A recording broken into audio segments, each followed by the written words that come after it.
basah nih, Dokter Arlene, kita kan sering dengar ya, kalau masyarakat tuh ngomong paru-paru basah, mereka bilang, oh jangan kalau keluar naik motor malam-malam, jangan lupa pakai jaket, karena kalau nggak nanti kamu kena paru-paru basah. Ada lagi. Apa tuh dia bilang? Kalau misalnya cewek-cewek abis keramas, jangan dibiarin begini. Nanti airnya masuk ke dalam jadinya paru-paru basah. Ada juga. Atau mandi malam katanya dibilang bikin paru-paru basah juga. Nah, mungkin Dokter Dewi dulu ya. Kita perkenalkan ada Dokter Dewi Puspitori ini, seorang dokter spesialis paru, bisa memberikan penjelasan mengenai paru-paru basah itu sebenarnya apa yang dimaksudkan. Dan juga ada Dokter Chandra di sini ya untuk rehabilitasi medisnya. Nanti kita akan membahas juga nih mengenai terapinya. Silakan dokter. Ya, namanya paru-paru basah tuh mungkin kalau medis ya disampaikan adalah kita bilang pneumonia. Susah ya membahasnya kalau bahasa medis itu pneumonia atau radang atau infeksi di paru-paru. Gitu. Paru kita sebenarnya ada dua, kanan dan kiri. Jadi ada infeksi di paru-parunya dan itu penyebabnya ada bakteri itu udah banyak, kemudian ada virus gitu, ada mikoplasma. Jadi memang ada suatu infeksi sebenarnya. Seperti itu. Jadi sebenarnya orang bilang paru-paru basah padahal sebenarnya paru-parunya itu terinfeksi ya dok ya? Oke. Apakah benar nih dok mitosnya itu karena kena angin malam? Iya, angin malam seperti apa? Angin malam. Oke. Jadi katanya karena kena angin malam. Benar nggak dok? Mitos atau fakta? Jadi kalau dibilang mitos, bilang sering kena angin malam tidak. Kita juga banyak aktivitas teman-teman kita yang malam tidak. Semua kembali kepada daya tahan tubuh kita, kemudian pola hidup sehat kita. Gitu. Kalau kita misalkan ya merokok, minum alkohol, contoh ya itu semua dengan pola makan yang kurang baik, daya tahan tubuh kita rendah atau jadi menurun, kita akan mudah terinfeksi. Normal kalau nggak mulut kita, usus kita juga ada kuman kan. Jadi kalau kita daya tahan tubuh menurun, kuman-kuman yang tadinya aman itu akan muncul dan atau kita kedapatan dari orang lain yang misalkan ada sekitar kita yang dekat yang batuk, kita juga ikut menjadi terinfeksi istilahnya. Nah, jadi itu mitos ya dok ya? Mitos ya. Kalau kayak gitu berarti semua tukang ojek yang malam-malam kena angin malam kena semua dong paru-paru basah. Enggak ya, berarti itu mitos. Ngomong soal ojek Dokter Arlene, ada juga mitos atau fakta nih? Iya. Atau fakta ya, kalau orang naik motor malam-malam katanya bikin orang kena paru-paru basah. Tanpa jaket dok. Iya, itu juga sama itu mitos juga itu. Jadi kan mitos juga. Tetap tapi namanya malam lebih baik kita mengamankan agar kita juga tetap sehat ya, pakai jaket seperti itu. Karena hantaran angin gitu ya, hembusan angin yang kencang kalau kita naik motor kan tidak nyaman juga kita. Tapi itu bukan menyebabkan gara-gara naik motor malam-malam jadi kita kena, tidak. Itu kembali lagi pada daya tahan tubuh akhirnya. Oke. Jadi mitos Dokter Arlene. Jadi boleh Dokter Arlene kalau mau naik motor malam-malam boleh kok. Cuma pakai piyama gitu naik motor boleh kali. Oke. Nah ini ada lagi nih dok, mitos atau fakta, tidur di lantai tanpa alas atau alas tipis menyebabkan pneumonia atau paru-paru basah. Benar atau salah dok? Ya. Itu salah juga. Salah juga itu ya, mitos lagi. Karena apakah menular, apakah yang dari lantai itu ke tubuh kita, tidak. Jadi itu tadi semua kembali kepada daya tahan tubuh kita, gaya hidup kita, pola makan. Berarti ini mungkin dokter harus bahas juga nih dok mengenai penularannya. Sebenarnya penularan kan ini kita berbicara tentang infeksi. Nah penularan dari paru-paru basah ini gimana dok? Ya, secara umum kalau untuk infeksi di paru, secara umum adalah penyebarannya atau kita mendapatkan adalah dari droplet atau dari percikan dahak gitu ya.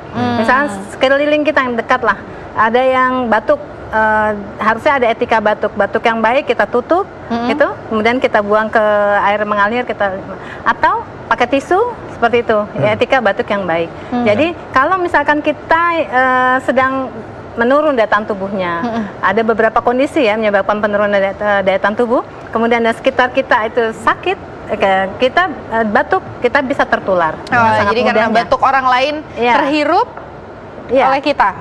Jadi harus hati-hati juga orang yang udah terlanjur kena tadi pneumonia ini, kalau batuk jangan batuk sembarangan gini, apalagi nggak pakai apa-apa ya, batuk ya, gitu ya. Dan kondisi tambahan lagi adalah pada orang yang dengan kondisi daya tahan tubuh menurun, misalkan nih pada orang tua, pada pasien-pasien yang dirawat di rumah sakit, juga pada balita mungkin ya dok ya? Ya, itu mudah sekali. Ya, nah ini mungkin supaya lebih jelas dok, mari kita bergerak ke LED. Di sini kita bisa lihat ya proses penularan ataupun terjadinya penyakit paru-paru basah atau pneumonia ini ya dok ya. Dimana ini bisa terjadi infeksi ada di dalam paru-paru yang masuk ke alveoli, apakah benar dok? Ya, Jadi setelah kita terinfeksi gitu, terinfeksi terhirup ya, terhirup Dok, ya? dari droplet tersebut, ada proses ya. Pada yang sehat pasti daya tahan tubuhnya, dengan daya tahan tubuhnya yang baik, dia akan istilahnya akan dimakan atau dihancurkan atau dimatikan lah kuman tersebut. Tetapi pada orang dengan daya tahan tubuh menurun, lama-lama infeksinya masuk, terjadi inflamasi, penebalan dari dinding sampai ke alveoli atau istilahnya adalah balon-balon udara. Jadi kita banyak balon-balon udara. Balon-balon udara ini kalau di paru-paru ini kita di zoom baru kelihatan seperti ini ya, Dok ya. Oke, ini yang silakan. normal, yang sebelah sini yang normal. Yang sebelah sini yang normal. Kita lihat itu bersih. Ya, tidak ada penebalan, tidak ada cairan di dalam. Tapi pada orang dengan infeksi atau dengan pneumonia atau di belakang paru-paru basah, kita lihat dindingnya saja sudah tebal, ditambah lagi dengan cairan yang tertimbun. Jadi bagaimana orang akan sesak nafas atau nyeri dada sampai tembus ke belakang juga bisa aja. Nafasnya menjadi tidak lega. Kita lihat di situ kan, wah itu keluar masuk udara dengan bagus ya, karena pertukaran oksigen dengan CO2 terjadi di sini, di balon-balon ini. Jadi di alveoli bahwa pertukaran oksigen dan juga CO2 yang tadi kita hirup oksigen mengeluarkan CO2, karbon dioksida itu terjadi di sini, balon ya. Nah makanya dibilang paru-paru basah ya, Dok ya, karena bisa terjadi ada cairan ataupun darah yang ada di dalam alveoli ini. Oke, nah Dokter Vito mungkin ada pertanyaan. Iya nih Dok, kalau misalkan dengan seperti ini ya, berarti memang jelas nih nggak ada hubungannya kalau orang bilang tidur di lantai, orang naik motor nggak pakai jaket, mandi malam-malam sama paru-paru basah, ya. Nah, gejala-gejalanya Dok secara umum apa yang patut diwaspadai oleh masyarakat apabila mereka pikir oh ini jangan-jangan terkena pneumonia atau paru-paru basah ini? Ya. Jadi gejala-gejalanya itu ada beberapa gejala. Yang umum adalah kalau pada usia masih muda seperti kita ngakunya muda ya. Masih muda dong Dok. Masih muda kalau Dokter. Masih muda ini. Jadi itu ada batuk, batuknya berdahak, kadang tanpa dahak juga ada. Kemudian ada batuk darah bisa, kemudian ada nyeri dada karena ada proses peradangan di dalam. Kemudian kadang ada nyeri di belakang. Proses infeksi jadi menjadi panas seperti itu, menggigil, nafsu makan menurun, itu bisa. Jadi mesti diwaspadai. Jadi kalau misalkan kita batuk sudah 3 hari, kalau 3 hari kan kita anggap seperti influenza ya. Kita lihat batuk, kemudian sudah dikasih obat, masih belum sembuh dan kita ada rasa sesak, segera, jangan ditunda karena prognosis atau tingkat kekhawatiran kita nanti tergantung dari nanti kumannya ini apa ya, jenis kumannya. Kemudian usia mempengaruhi. Kalau usia muda sama usia sudah di atas 60 beda respon pengobatannya. Kalau yang muda-muda responnya insya Allah bagus. Tapi kalau udah lanjut takutnya terlalu lama ya. Juga hati-hati pada orang dengan kencing manis ya Dok, dengan sakit gula, dan juga lebih gampang terkena infeksi ini dan juga lebih berat bisa penyembuhannya Dokter ya. Betul. Karena pada pasien dengan diabetes itu ada salah satu penyebab penurunan daya tahan tubuh.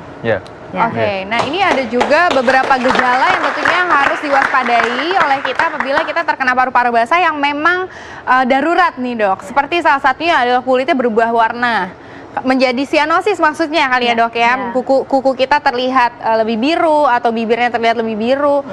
Tubuh nafasnya menjadi cepat, itu berarti memang tubuh kita kekurangan oksigen karena infeksi yang terjadi di paru ini ya. Ini juga ada sesak napas ya Dok ya. Dan juga mengenai demam ini juga merupakan tanda-tanda infeksi ya Dok ya. Oke, nah sesaat lagi, apakah itu merupakan salah satu gejala dari pneumonia atau paru-paru basah?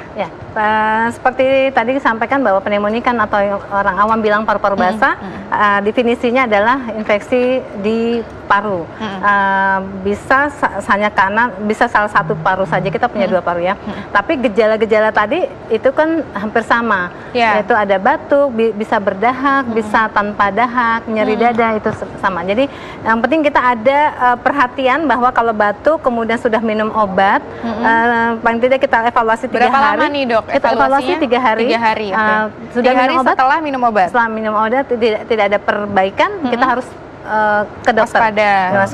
Dan juga ada juga ya waspada Dok, dan juga ada orang yang bilang kalau gini, oh ini saya nggak perlu minum antibiotik soalnya batuknya katanya nggak ada dahak hijaunya gitu. Nah, itu juga nih Dok, boleh dibahas mengenai dahak. Ya, itu tadi karena dahak ada 2 tipe kan, batuk yang maksudnya batuk ya, ada batuk yang dengan dahak.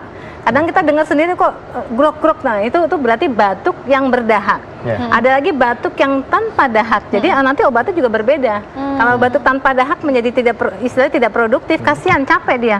Jadi kita kasih justru obat yang meredam batuknya. Kalau yang berdahak justru kita kasih pengencer dahak agar mudah dikeluarkan. Nah, pada pneumonia risiko terjadi dahak banyak bisa. Nah, itu kita nanti akan dibantu oleh fisioterapi rehab. Nah, kebetulan kita punya undang Dokter Chandra, dokter spesialis rehabilitasi. Dokter, penting untuk pulih kembali setelah sakit paru-paru basah nih. Nah, bagaimana caranya supaya pulih kembali seperti sedia kala, dokter? Yang datang ke rehabilitasi medik ada dua ya, dok. Jadi saat dia dirawat inap atau dia dirawat jalan. Kalau dirawat inap otomatis dia berbaring. Jadi nomor satu, kalau memang seperti yang dokter Devi bilang tadi, kalau memang dahaknya itu banyak, ya kita akan keluarkan. Tapi jaringan paru-parunya sendiri kan bengkak, jadi dia akan diatasi dulu, semua kondisinya bagus. Oke, kalau dahaknya lengket biasanya juga diencerkan, ada yang dengan uap, ada yang dengan obat minum. Setelah encer kita bantu untuk mengeluarkan. Mengeluarkan tuh butuh kemampuan tubuh untuk membatukkan. Otot nafas kita yang jarang kita pelihara itu namanya diafragma. Otot yang sangat besar, yang fungsi dia adalah menarik nafas, kayak vacuum cleaner paru-paru kita tuh, sedot sebanyak-banyaknya, lalu dibatukkan ke atas, das gitu. Saat membatukkan itu dia harus efektif karena dia harus menyedot sebanyak-banyaknya, dan saat dia batukkan benar-benar semua itu ke atas. Kalau tidak dia cuma dapat lelahnya. Dahaknya nggak keluar, batuk sampai capek, nggak bisa tidur, tenggorokannya sakit, sering sampai mungkin nyeri menelan gitu, sering.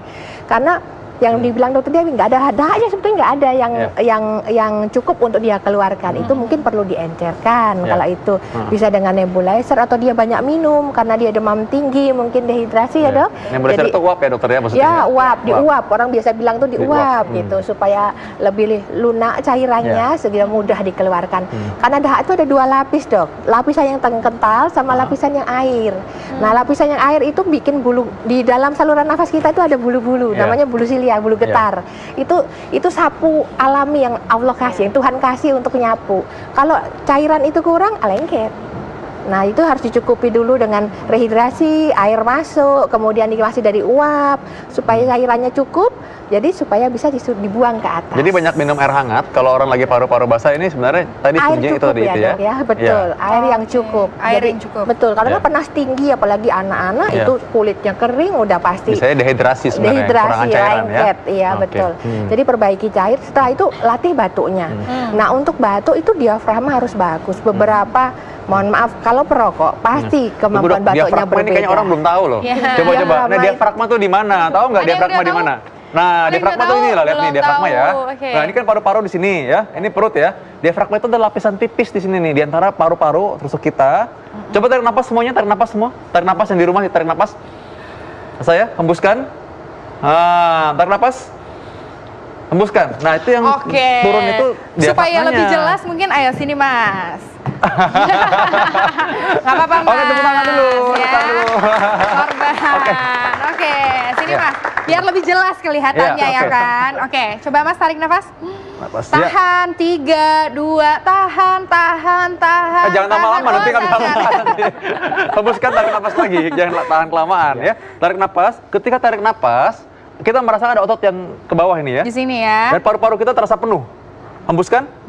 Nah, itu diafragma kembali naik ke atas. Jadi kita kembali bisa dikosongkan paru-parunya, kembali bisa udaranya keluar. Jadi diafragma itu otot yang memang membatasi antara si rongga dada dan juga rongga perut. Oke, boleh silakan kembali. Terima kasih. Ya, sekarang kita udah tahu jadinya ya.